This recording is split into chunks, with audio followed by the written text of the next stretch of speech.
Hello and welcome back to Werewolf the Apocalypse, Heart of the Forest. Two things first.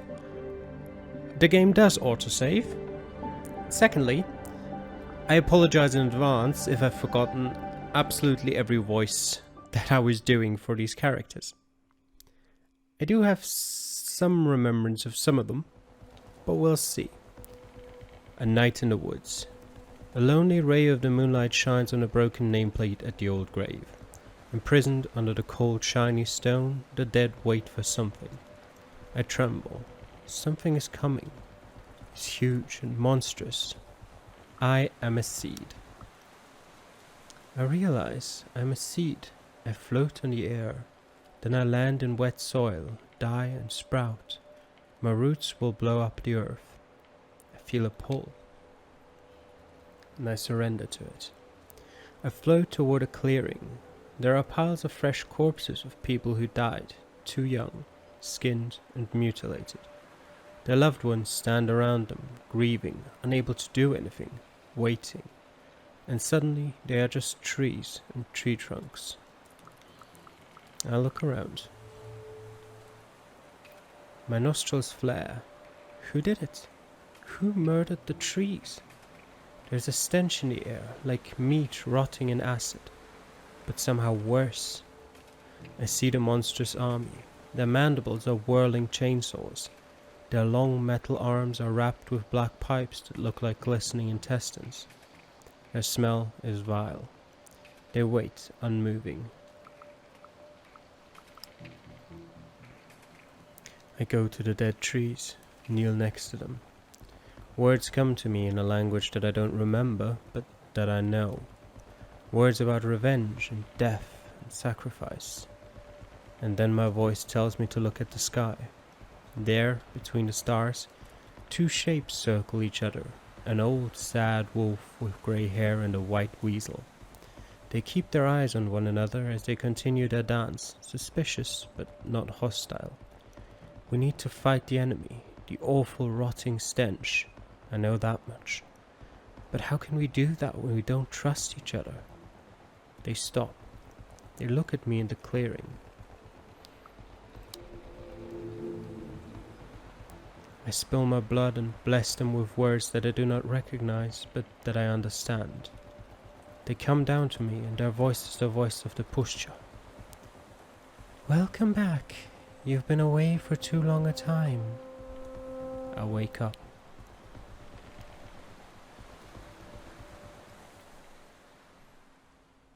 Chapter 2. Logging.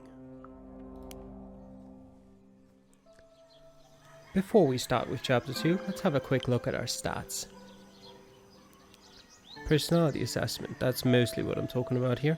We're not brave at all, apparently. Slightly inspiring, but not really. A bit analytical. Quite spiritual and quite cunning. And we found out a lot of new things. Our relations are fine, mostly. Sympathetic. I've forgotten what Pushcha means. The day after. The next morning was full of sunshine and birdsong. I could smell the heat of the afternoon building, those long, honey-like hours in late June when the earth isn't tired of its own warmth yet, but it was crisp and pleasant now. I sat on my bed for a moment, letting my feet dangle from it. I felt overwhelmed. The weight of the previous day had called up somewhere in my chest, and I didn't really know what to think about everything I'd learned. Then I remembered the dream, the clearing, the animals in the night sky, waiting for me. I took a shower, ate something without really paying attention, and went out. Summer morning. We were halfway through the forest when Bartek caught up with us. You were right, Anya. The protest is important. Well, I guess we're heading to the forest.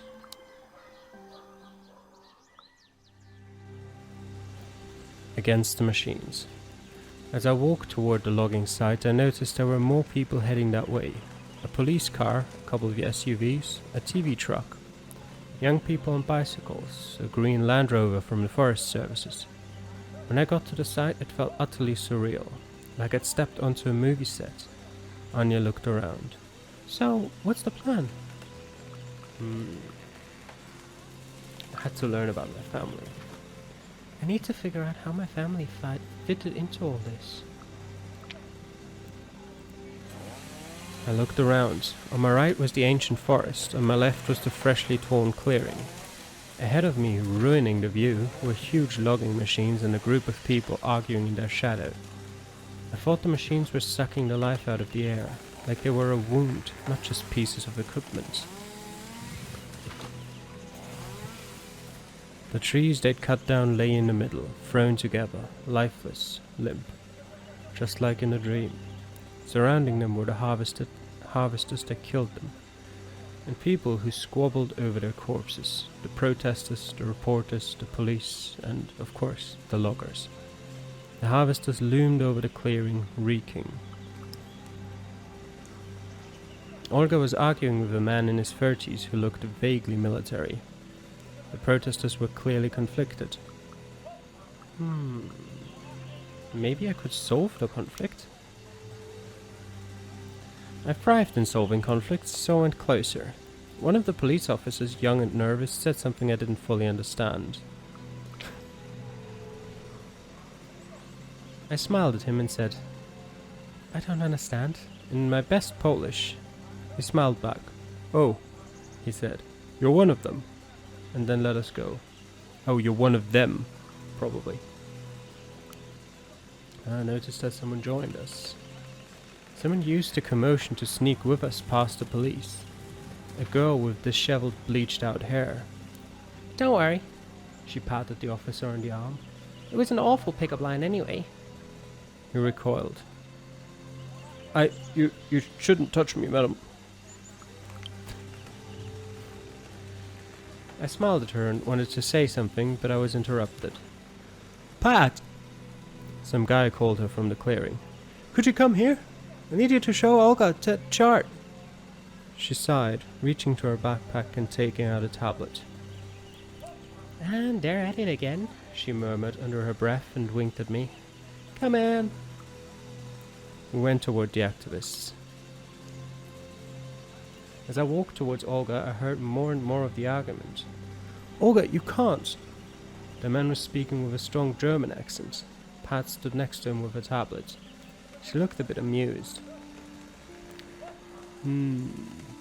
I've forgotten all of these. I know the characters, but I've forgotten who's who. Who is Olga? I think Pat was the woman that came to the drunkards first. Who is Olga? Do not fucking tell me what I can or can't do, Colonel. Oh, is Olga the person we saw at the graveyard? I think so. I can't because they are destroying our mother. I can fight with all the means at my disposal, even if that means burning those harvesters to the ground. A slender, green-eyed man was standing near her. He took a few steps back, went towards one of the harvesters, turned his back on all us, and pissed on the machine. Olga smirked. Oh, Daniel, you know how to bring the point home. He looked at her confused. Colonel raised his eyebrows. Burn the harvesters? Colonel asked calmly. This drought? Olga, you're out of your mind. You know what I mean. We fight them any way we can because this is a fucking war. She spat. He sighed. You've never seen real war and it shows. Nobody's shooting at us and believe me, we want it to stay that way.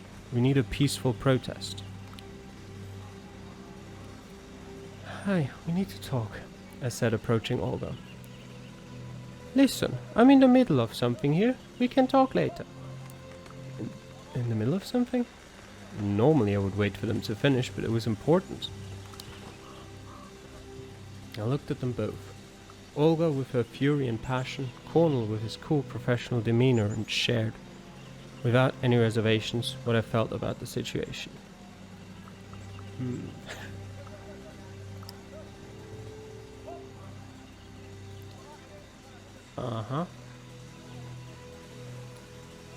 There's a fine line to tread, I said in the silence.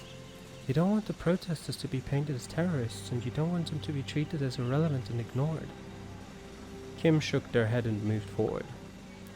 No, Kim was the one who was like the person with the drunks. Who is Pat? Olga, darling, you know I love you, but Cornel really knows what he's doing. Please trust me on that one. They looked at her apologetically. Fuck off, Kim. You didn't even trust me enough to come here on your own when I asked you to. Lisa decided to say something. Lisa looked them straight in the eye. Kim, you want to teach me about violence? She looked them straight in the eye. About fighting oppression? Just because your boss went to what, one mission in Afghanistan? Her Polish was peculiar, kind of mellow. Cornel winced. Lisa, leave Kim alone. He didn't know what to say, and it seemed that the whole discussion would be derailed.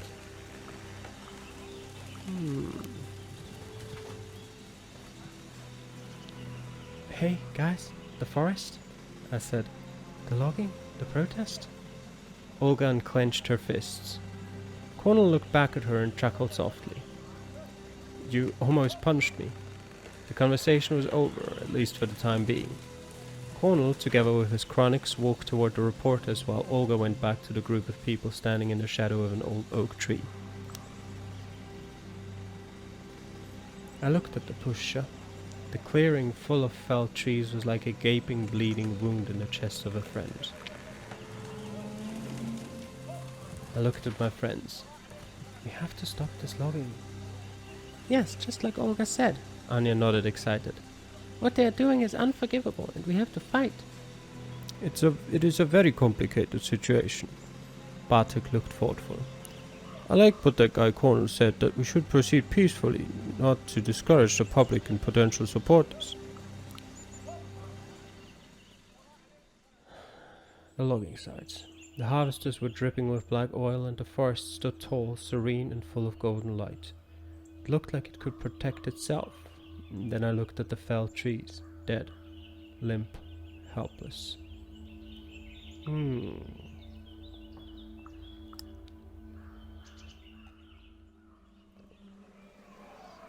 In the limelight. As I approached the group, Kim waved at me. Come here. They took me straight to the leader of their group, the man who was arguing with Olga. Hello, Maya, he said. I see you haven't come alone. He reached out his hand.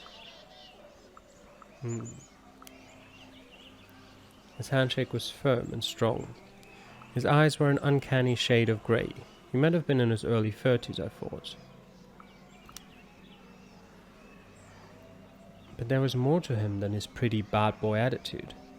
I wasn't sure what it was, but I felt it, and I knew, and he knew that I knew. Cornel looked at me in the eyes. Is that Cornel then? I know why you came to Białowieża. The forest is reaching out to you because for a long time your ancestors were its servants, and now you're the only one left to pay what they owed.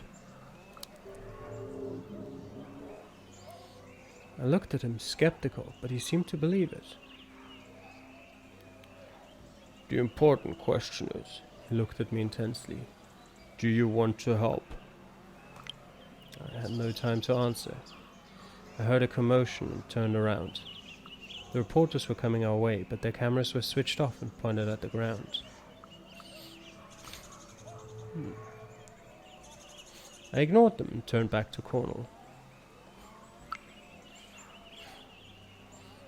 I think we should spin the media, I said. Make the headlines. That's the plan. He nodded and turned toward the reporters. So? He asked. There was a hint of impatience in his voice. The reporter shook his head and grimaced. Sorry everyone, we can't do anything. We're not allowed to cover what's going on here. Then it hit me. The police weren't there to protect the protesters or the press. Yeah, it must be hard to do your job when the police is watching your every step, I said, and they nodded. There was a moment of tense silence. Then it all came together. Suddenly I understood the dream. That was the moment I was destined to intervene. I just had to make the reporters understand. A matter of principle. No way, I said, shaking my head. No fucking way. I couldn't quite place the look on Cornell's face. He looked older than he was, like he'd seen it all 1,000 times before. I felt my resolve falter. Well, this is the reality here, he said finally. The media will cover anything that is violent and then present us all as eco-terrorists who should be locked up in prison. I looked at the reporters. They were a bored bunch from competing media outlets thrown together by circumstance. I needed to convince them we weren't terrorists.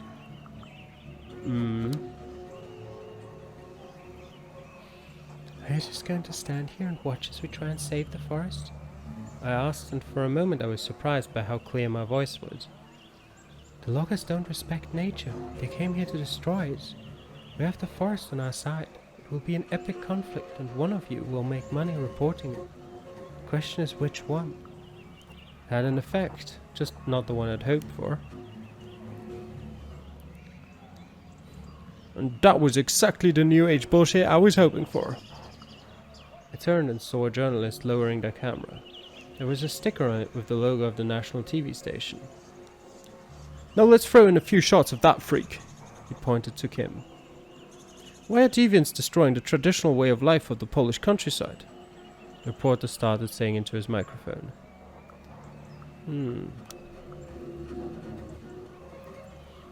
What's up with you? I asked the other reporters. Have you lost your spark? Have you forgotten why you do this job? I held my breath. But they just ignored me and turned their attention to Olga's group, who chose that moment to violently clash with the cops. This is the moment when you exit the scene. Kim turned me around and gently but firmly pushed me away. We'll be in touch, they whispered. The ugly truth. When I was on the road to the village and nobody could see me, I doubled over and vomited. I always felt violently sick when there was too much to process at once. In the whole commotion I lost Anya and Bartek from my sight. I was alone. Or so I thought. Hey, let me help you, a voice behind me said, and I jumped. A woman was looking at me with concern. What happened? I'm fine, I said stiffly. She rummaged in her pocket and handed me a handkerchief. Here, she said. I have water as well if you need some. We walked slowly toward the village. We talked. I learned that she was an independent German reporter who'd come here about a month ago. Her name was Erika. So, why are you protesting the logging? She asked after a few minutes of small talk. I think the push shows unique, and when I saw how many trees they've cut in just one afternoon, it broke my heart. I said, still shaken by the sheer number of the fallen trees. I have to do whatever I can to save the forest. I looked at her. And why are you asking? She looked at me with renewed interest. Do you know why they are cutting down the trees? She asked back. Because you do know that logging is done by a government company, the state forests. But why are they doing this? I wasn't sure if I understood. Shouldn't the state forests take care that the forest was healthy? It all started with spruce bark beetles. Erika looked into her notes and started explaining the whole situation. That year the beetles' infestation was of catastrophic proportions, and the foresters decided that the only way to stop it and save the rest of the forest was to cut down as many infested trees as fast as possible.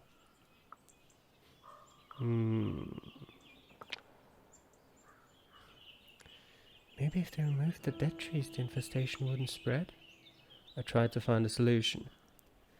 They might do that, but dead trees are what makes the forest unique. Erika smiled. There are 20 times more species living on a dead spruce tree than on an alive one. Is cutting down trees the only way to stop the infestation? I asked, confused. The foresters state that this is the only way, she said. Some biologists argued that they're cutting wrong trees and doing it too late to change anything.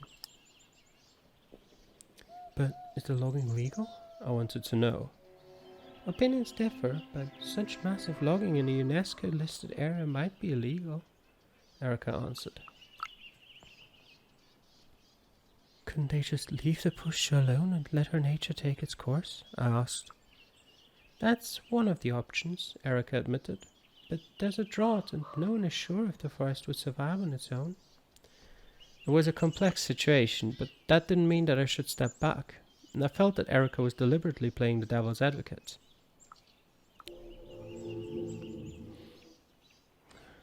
I see that you're trying to show me the whole picture, and I appreciate it. I sighed. I just hoped there would be an easy answer. I'm just doing my job, Erica shrugged. I describe all aspects of the situation to you, but it's up to you to decide what you want to do. I shook my head. Why did the situation always have to be so complex? At least I was sure that they were cutting down the trees and the pusher needed my help. Do you really think that you can walk through life just presenting facts and not taking sides? I asked, laughing. Yes, that's what I do, Erica answered. It doesn't work for me. I shook my head. When I'm just an observer, I'm not changing anything. She looked skeptical. You're not the only one feeling helpless, she sighed. So don't let the complexity of the situation stop you. Life is always complex, and yet we carry on.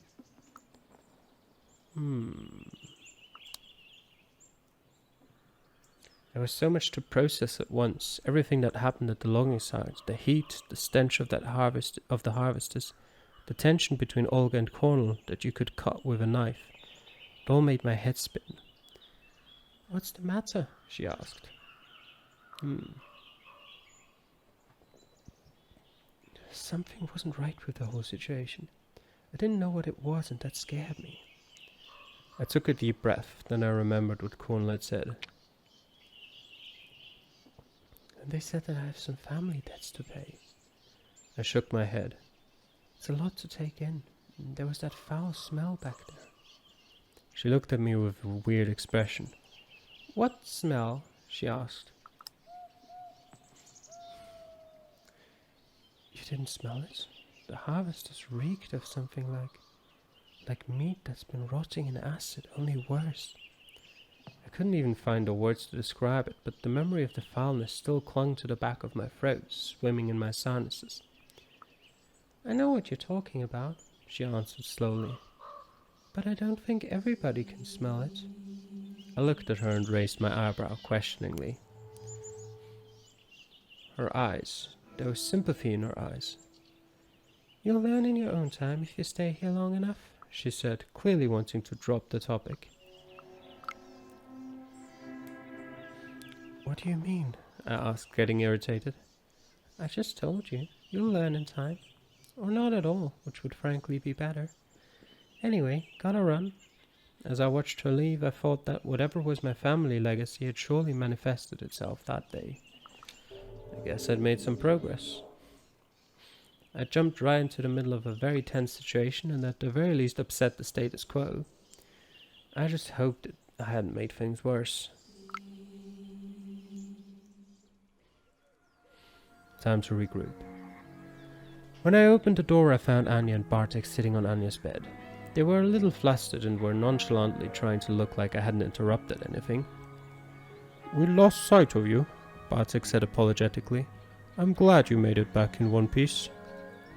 So how was your day? Anya asked. Did you know that the government supported the logging even if it was illegal? I shared my dismay. If they support it, it can't be illegal. Bartek crossed his arms. Of course it can. I threw my arms up, frustrated. You may have a point, Bartek, I admitted. I barge in and try to solve problems that I might not yet understand. It's cool, he smiled. This whole business is a mess. I sort of gave an interview, I shrugged, but I'm afraid they'll manipulate the shit out of it. An interview? But you only just got here, Anya exclaimed. Bartek shook his head, frustrated. They never talk with the locals, he mumbled. It sort of just happened, I shrugged. I met some very interesting people, I said, still excited. Yeah, they looked like a colourful bunch, Anya grinned. Bartek rolled his eyes. Colourful and uninvited. They sure are passionate. They argue between themselves more than they argue with the loggers, I said. I shrugged. Just another day in Białowieża. We sat for a while in silence. There's more to see here than Białowieża, Bartek said to me. You should visit Pogorzelce?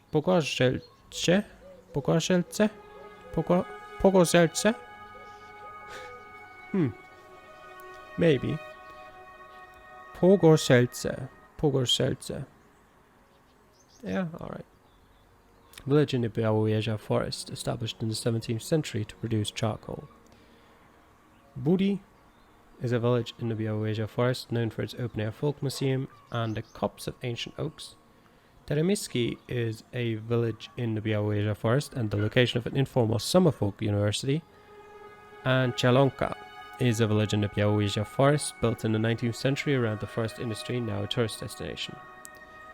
See the open-air museum and the bison. The logging is not all that happens here.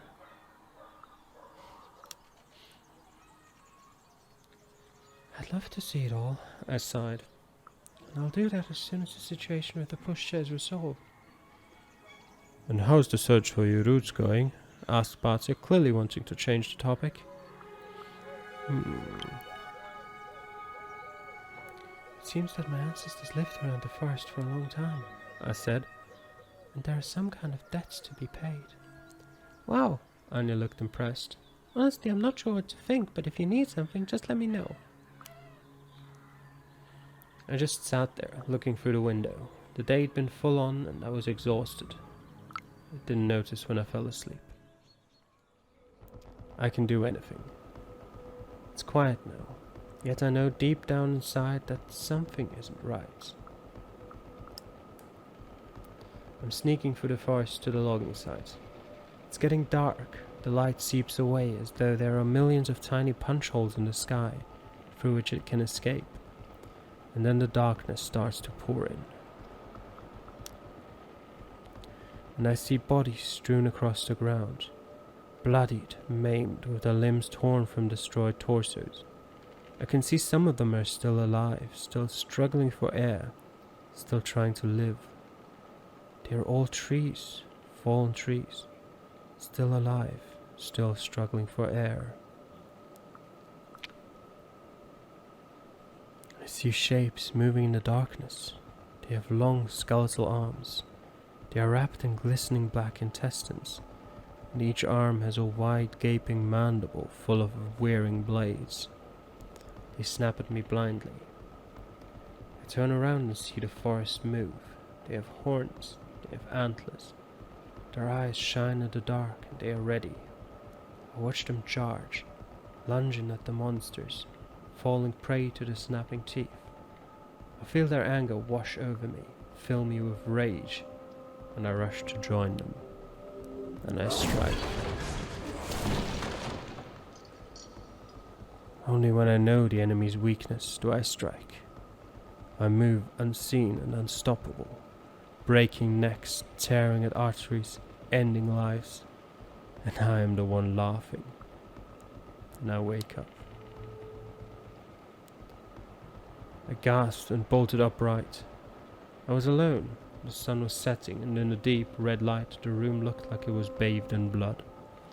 My pillow and duvet were on the ground, and I was sweating bullets.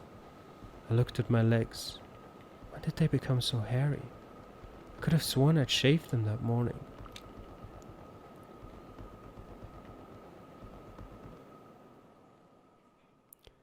Chapter 3, Standoff. But we're gonna end the episode here. We're gonna look at Chapter 3, Standoff. In the next one, I can slowly start to see, and I assume you can as well, where this is going. We're apparently not quite as asleep and potentially not really dreaming during the night. And we'll just leave it at that for now. Thanks for watching. Hope I'll see you guys next time. Bye.